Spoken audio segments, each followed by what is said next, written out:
YouTube family, what's going on, everybody?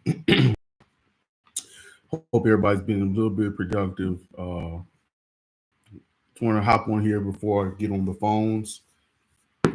Just kind of really tune in and give you some information in regards to your inbound and outbound leads and why it's important for you to to have both, right? And when you talk about getting inbound leads, right, that just means you may have some form of marketing out there or ads that you utilize. So, bandit signs, right, or one thing, direct mail. So, and then there's also like what I believe is really, really lucrative is going to be like your Google ads and your Facebook ads, maybe Instagram ads too. So you can get people kind of inquiring in, right? And how you would set that up pretty much is like I would do a simple like a form, right? And maybe like have something like, do you own land? Do you want to see what it's worth? Did you inherit some property? Right? Do you have a piece of land from a divorce or something like that? Right? And when you're making these ads, just have the form filled out, like to ask the questions, your qualifying questions to see if this is a cold lead, warm lead, or it's a hot lead, right? And if y'all watched some of my other videos, those qualifying questions are going to be obviously, do they own the property outright? Do they own the property themselves, or is it between family members? Is there any liens on the property? Anything that's going to slow title up? And do they have a survey, right? And you can kind of put that like yes, no, yes, no, yes, no. You don't want to leave it up to them to kind of type in paragraphs. You just want to, so if you get like a form from a Facebook ad that you ran, right? And that form's like no to everything, like there's no liens, there's no taxes owed, they own the property outright, there's no other family members that own it. At that point, obviously you have to have the address on there as well, and maybe like how much square feet or acreage is the property, and then let them go. Let them do that, right? On top of that, you need to be making phone calls too. So you can pull your list from PropStream. You can build your own list, list source, however you need to do it. You can put bandit signs up. As well when you're wholesaling land, because like I said, you're just trying to get inbound stuff, right? I haven't been to like the probate court to kind of get lists, stuff like that. That's something I plan to add in here toward the end of the month. But for the most part, it's really just been for me sitting here cold calling and running Facebook ads.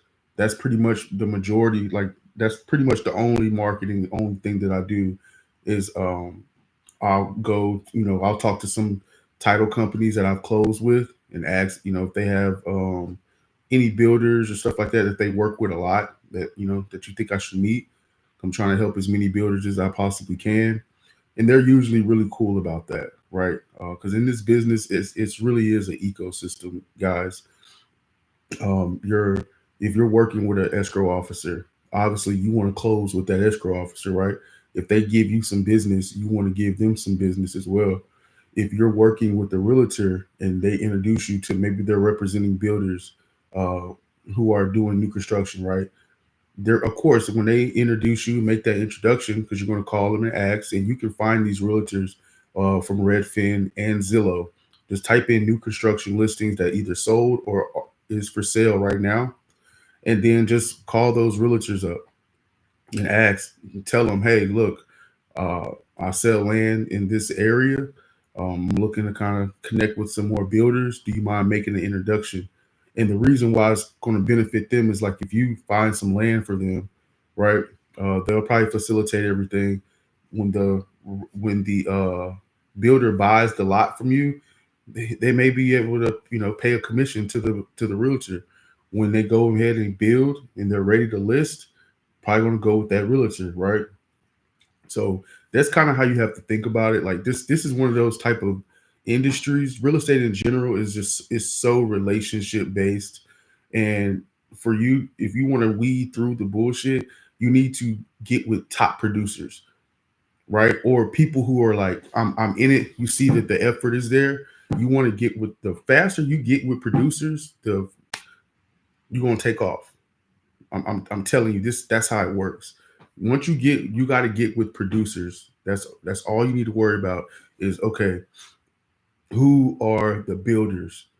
Give me the builders in my give me the immediate builders in my market. Like I said, you probably want to stay away from those bigger companies, right?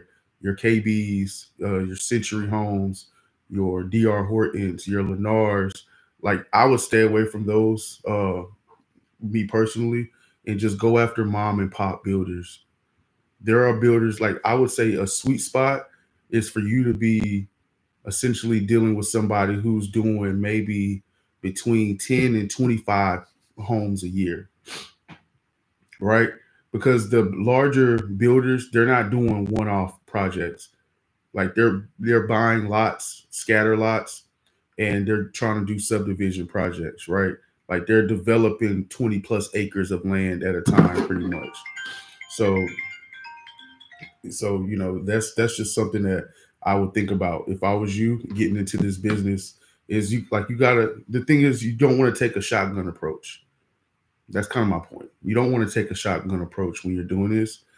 So that's why it's important for you to set aside some time to go ahead and you make your outbound calls, right, to get some outbound leads. But then when you run your ads and stuff like that, and you can use Go High Level to kind of like it's a CRM. It's a really good CRM. It costs a pretty penny, so I would hold off on getting it right out the gate until you close at least. I say close at one or two deals. Podio is fine to use. There's a video. I think like Flip with Rick has like a video where he's showing you how to set up your Podio if you're wholesaling. Just go like I have dual screens, like screens.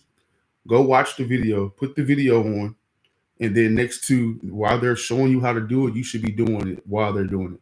You should be doing it live while they're doing it. So um, that's kind of important because otherwise you're just going to be writing stuff down. It's just kind of tough to look at. Like CRMs are there to make your job easier. So go ahead and use your Podio. Plus, you're going to be getting you're getting not only sellers information, but you're getting builder information. You're getting realtor information. You're getting escrow officer information. You need to have that in a CRM. It's going to make your job a lot easier when you're doing this stuff, right? And then as you get your inbound leads, you can kind of see the performance of your ads and stuff like that when you're on Facebook. Uh, I just think that's the best way, in my opinion. Networking is always going to be one of those things. Like if you're going to these real estate investment events, it's important, right? But it's like if you don't have any money, right, and you don't have a deal, unless like it's an education type thing where this is a land flipping event, there's really no reason for you to kind of go. To be honest with you, because your time can be spent getting some money, closing some deals. If you think about it, if you go to an event and it's 11 a.m. to 4, right? And let's say you get there at 11 and you stay, let's say you stay until 2. That's 12, 1, 2. That's 3 hours. That's 3 hours. Now think about what 3 hours on the phone could do for you. Think about how many potential leads that is. Like for three, if you called for 3 straight hours, and I'm saying using a dialer, if you uploaded your lead list and you sat for 3 hours, hey, good afternoon, hey, good morning, hey, if you did that for 3 hours, what do you think that would do for your business? If you have some deals and stuff, for sure. Like if you got some stuff under contract, cool. Go and promote your deals. You have to be willing to take. I would say the approach that you need to take needs to be realistic. If I'm being honest with you, it needs to be realistic. If you take a realistic approach, you're going to last because wholesaling is like you get super motivated from watching some of these videos. These guys, they have they put the shit together for you really nice. Then you start, then you're stuttering on the phone a little bit for the first couple times. Um, you're making offers that are too high. Nobody's buying your deals, or they're coming under price a lot. It's like it gets discouraging, but that's just part of it. It's growing pains with anything that you're going to be doing, and this is worth doing. This is really worth doing. So when you are nurturing your leads, because sometimes guys, like, they're going to tell you, "Oh no, I'm not ready right now. Call me back in a few months." Like, that's part of the game. That's like, if you have like maybe 6 or 7 of those, imagine you following back up with them some months later, and 4 of them are ready to go. I'm ready to go. I like that offer. That's like when people say like I did a 6-figure month, or I had a 5-figure month. They're talking about those type of follow-ups. The money is in the follow-up. It's going to be very rare that you cold call somebody and they like, yeah, I want to sell my property. I like that number. Like, that's going to be rare. That's why it's kind of better to have the inbound lead system going, because if somebody filled out all the information and they want to know how much their property's worth, you see what I'm saying? And they give you all the stuff that you need, at least you know they're interested, right? They're interested. So at that point, it's like, hey, so Tom, this is Savion. You filled out a form online regarding your land at so and so, so and so. Yeah, hey, I just wanted to give you a call just to see. I mean, were you just trying to figure out what your property was worth, or were you interested in selling? And they're probably gonna be like, "Oh, I'm willing to sell. I'm interested in selling. Just kind of want to, see what I could get for it." All right, cool. And then you already have, when you see these. This is the difference. When you call these leads that are inbound, that's when you have the offer ready for them. You have that offer ready, like on the phone. Okay, cool. Well, I just kind of want to go back over the information that you submitted, make sure everything was correct. The property is here in Austin, Texas, right? Okay, so it's a 12,000 square foot lot. Okay, cool. You own it outright. There's no taxes or anything like that. Uh, or you may have skipped the part where it says survey. Did you have a survey or no? No. Okay, cool. So, I mean, based on the information submitted, kind of looking at what sold over the last few months, that's similar to your property size, area. It looks like it's going to be worth about blah blah blah. Okay, and at that point, I mean, I am buying. I'm representing builders in the area. Uh, are you interested in selling? And at that point, just be quiet, let them talk. You're going to have some people who going to bullshit you, right? But I mean, it's not even really bullshit. They're just, some people are just curious. That's the point. It's curiosity. Like, what is my land worth? That is like, you never know. So that's kind of my point. But yeah, I'm sitting here. Kind of wanted to get up on here, not for too long. Can't do a 40-minute live today. Like I said, I got to get back on the phone. We're sitting here 2 weeks into the new year. I have a few leads I need to follow up on. Got my first deal going. So, you know, uh, K Young, do you wholesale land only? I think I'm going towards land only. Yeah, so I only wholesale land. I've been doing it for 2 years. That's all I do. I don't touch. If I do get like a home lead, I refer it out. Now I've wholesaled some lots that have like 1930s homes on it, 1950s. Those are considered teardowns.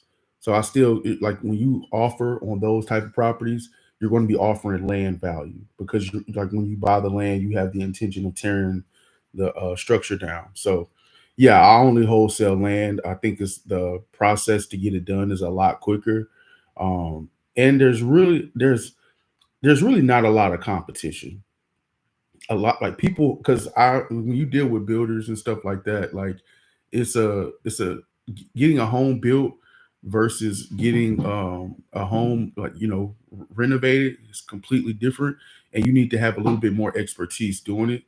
So I believe it is kind of a niche in it. A lot of people are kind of getting into it now, or like promoting it online now. But uh, yeah, I mean, I would go for it for sure. No problem, no problem. I'm always here to help. With that being said, guys, I got to go ahead and get back on the phones. It's 10:15. I might do another live. Usually call from like 10 to 3, so I might do another live at 3. But from that, let's go close some deals.